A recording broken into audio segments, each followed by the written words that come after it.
বাবা মা মরার জন্য দায়ী বাপ্পাকে নিতে হবে গো। তা যা হইলো হইলো বাবা, এইবার ওকেই বাবা বলবো, ওর বউ কি মা বলবো গো। আরে অপমৃত্যু, তোর মা বাবা মরে গেল বাবা, সব ঠিক আছে, হাতি পড়েছি তাও ঠিক আছে, তার চাবিটা এত বড় কেন নিয়েছি বাবা? হ্যাঁ বাবা, বলো বাবা, এত বড় চাবি কেন বাবা? আমাবস্যার দিনে মরেছে, বামুন্ডা বলছে ভূত হয়েছে তোর মা বাবারে, হ্যাঁ। বলছে তার উপা দোষ পেয়েছে। কি 13 উপদোষ, তার চাবিটা? ওই জন্য চাবিটা বড় বড় নিয়েছি, যদি ভূত হয়ে সামনে আসে তো চালিয়ে দেব। ওই জন্য বড় চাবি নিয়েছি বন্ধু বাবা গো। ওরে বাবা রে, আরে ছেলে কত কাঁদছো না বাবা, কাঁদিস না বাবা। বন্ধু বাবা, আরে তা মরা খবরটা দিতে এলি নাকি? না, তা যেদিন মরলে সেদিন একবার খবরটা দিতে পারি না, মরা মুখটা যে একটু দেখতাম রে। অপমৃত্যু মরা পুলিশ মুলিশ আসবে, আচ্ছা আচ্ছা আবার কাটাকুটি করবে, আচ্ছা। আর সালার থানার পুলিশ তো সব সময় ঢুকিয়ে আছে।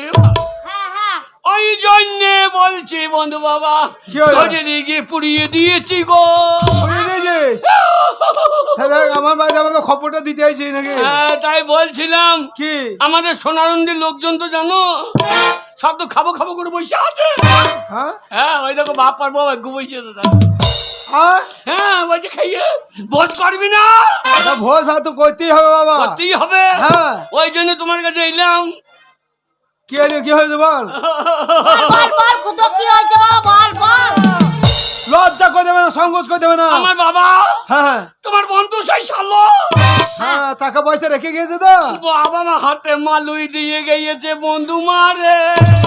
মালুই দিয়েছে বাবা রে, আমার বাবা। আরে এ ক্ষুদিরাম, তাই তা মানে কত কোটা লোক খাবি মনে করছিস? তা 4-5খানা গাঁয়ের লোক তো খাবি।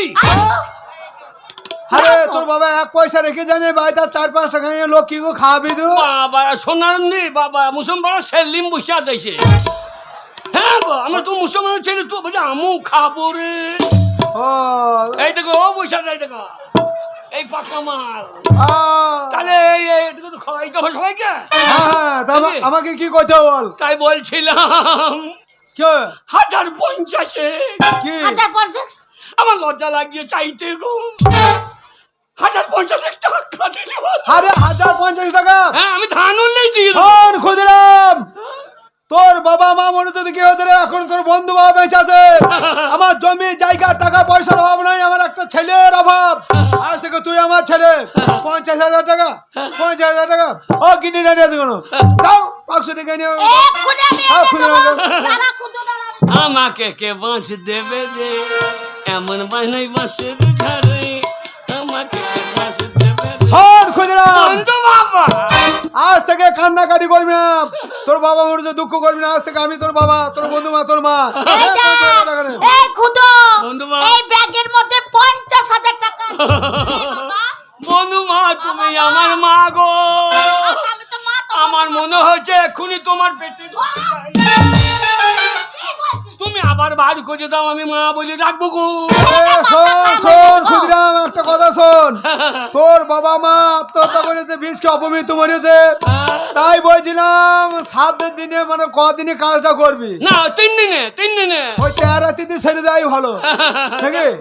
13 তিথি ছেড়ে দিবি, তাহলে তোমরা যাইও। তা যাবো ঠিক। বাবা আমার মলি মলি বেঁচে থাকলি বাবা রে। এই, কি বলছিস? ও বাবা হে। এই, কি গো, বাবা মা মরলি মরলি বেঁচে থাকলি মানে কি? আমার মনের মধ্যে বেঁচে নাই, ও হ্যাঁ, হ্যাঁ হ্যাঁ, হ্যাঁ, খালি মনে হচ্ছে চোখের সামনে জুতো লিয়ে মারতে আসছে গো। মায় আমার বেঁচে থাকলো আমার ভিতরে গো। ওরে কাঁদি কাঁদি না, শোন তো এ মরার জন্য দায়ী বাপ্পা গো। যদি এই গান বাহিনা না করছো, চাঁদা না তুলতো, আমার মা বাবা হইতো না। আরে আর কাঁদতে হবে না, শোন তোর মা বাবা বিষ খেয়ে জলি পুড়ে মরেছে বুঝলি তো। তাই বলছিলাম যদি শ্রাদ্ধ করবি, হ্যাঁ। 7 দিনে একটা কীর্তন টীর্তন করাইলে ভালো হইতো বুঝলি, আত্মা শান্তি পাইতো তোর বাবা মায়ের। কিন্তু না, পয়সা যা নেবে আমি নিজেই গিয়ে দেবো, হ্যাঁ আমি নিজেই গিয়ে দেবো।